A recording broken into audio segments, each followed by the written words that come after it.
ସମସ୍ତଙ୍କୁ ପ୍ରେଜ୍ ଦି ଲର୍ଡ ସ୍ୱାଗତ କରୁଛି ଏହି ସର୍ଟ ଭିଡ଼ିଓରେ। ଆଜି ହେଉଛି ବାହୁଡ଼ା ରଥଯାତ୍ରା।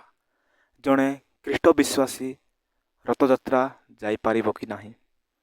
ବାଇବେଲ କହୁଛି ଜଣେ ବିଶ୍ୱାସୀ ସେହି ବିଷୟକୁ ପ୍ରେମ ନ କରିବାକୁ।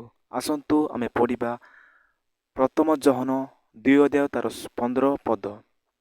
ସେଇଠି ଲେଖାଯାଇଛି, ସଂସାର କିମ୍ବା ସେଥିରେ ଥିବା ବିଷୟକୁ ପ୍ରେମ ନ କର। କେହି ଯଦି ସଂସାରକୁ ପ୍ରେମ କରେ, ପିତାଙ୍କ ପ୍ରେମ ତାହାଠାରେ ନାହିଁ।